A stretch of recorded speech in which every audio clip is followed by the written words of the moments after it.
Hey guys, tonight we begin with something soft and a little sideways. Dim the lights, unclench the jaw. Let the room be a touch cooler than comfortable. We're drifting into the gentle strangeness of history where people quietly did impossible things while pretending nothing was unusual at all. Because yes, tonight is about women who fought wars disguised as men. Not the loud myths or the sword-swinging poster moments. Just the quiet march, the boots that never fit right, the binding that pinched, the nicknames that stuck, and the long, long habit of looking away. Settle in, breathe out your day. If the fan hums, let it be a small white river. We're not here to judge. We're here to float past campsites, barracks, and battlefield tents where someone signed a name that wasn't quite theirs, pulled a cap a little lower, and went to work. Because of course they did. When the world locks all the doors, people learn the windows. Let's begin in the soft half-light of early enlistment halls, crowded, hurried, and not that careful. It turns out, most armies across centuries had one thing in common. They were perpetually short on bodies and perpetually enthusiastic about not asking too many questions. If the war drums are loud enough, paperwork gets very, very sleepy. Medical exams were sometimes meticulous, but often performative. The classic trick was simple. Arrive during a rush, keep your answers short, keep your eyes down, and try not to pass out from the binding while someone with a mustache pretends to read a form upside down. It's an ancient bureaucratic dance. They pretend to check.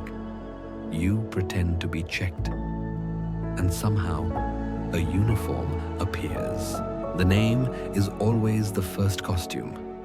A monosyllable helps. Tom, Jack, Will, something that doesn't snag the tongue.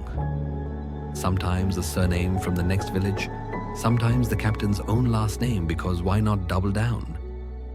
The recruiter grunts. A clerk writes it incorrectly anyway. And that's it. The world constructs a brand new man out of ink and a shrug. Disguise sounds glamorous. Mostly, it was tedious. Binding with linen or whatever passed for sturdy cloth. Learning to walk with a slightly wider stance, because posture is an accent. The cigarette becomes a prop, not because everyone smoked. The daily life of a soldier is not heroic. It is mostly waiting, marching, cleaning, and pretending to enjoy food that seems calculated to punish the mouth. That's good news. Monotony makes camouflage easier. In a crowd of 20 men cleaning muskets, nobody is the main character. The trick often was to be acceptable at the boring parts. Fast with the drill, steady with the kit, not chatty, not quiet, mid-range everything. The human version of beige. And yet, every day, a new tiny test. The latrine arrangements. The banter that veers suddenly into anatomy. The ragged morning when the shirt sticks to bandages and a tent mate offers to help. The mess line where the paymaster wants a joke. The fight over whose boots went missing. In those moments, the disguise has to be more than fabric. It has to be a whole social weather system. Some learn to mirror, nod when they nod, complain when they complain. Some developed a reputation. Quick shot, good scout, reliable courier, so people stopped poking and started relying. Why do this at all? The world tends to assume romance. Followed a lover to war. It happened, sure, but many reasons were less poetic and more practical. Regular pay, rations, a way out of a home that was not safe, an escape from a marriage arranged like furniture, a chance at something as basic as mobility. Sometimes it was ideology. patriotism isn't exclusive to any gender. Sometimes it was skill. If you grew up riding, shooting, or herding, the army's tasks weren't alien. And sometimes it was identity, not a disguise at all, but a confirmation. The self was already there, and the uniform merely matched it. Let's float over to another quiet corner. Camp life. Camps are like small temporary cities with terrible zoning laws. There are rhythms and gossip and a continuous exchange rate of favors.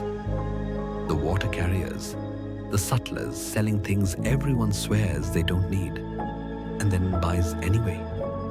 The trumpeter who practices too early. The inevitable person who knows a guy who can acquire a better blanket. In this chaos, invisibility works best when stitched to utility.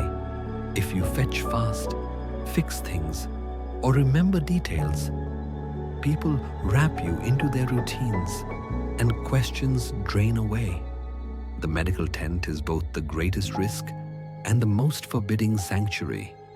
On battle days, if the bullets don't care who you are, the surgeon won't either until the curtain opens. Wounds expose secrets. So does fever. So does the kindly orderly who insists on checking a temperature with the competence of a suspicious grandmother. Many were discovered in the shelter of care, but others weren't. Exhaustion is an excellent ally. Overworked surgeons were not romance novel detectives.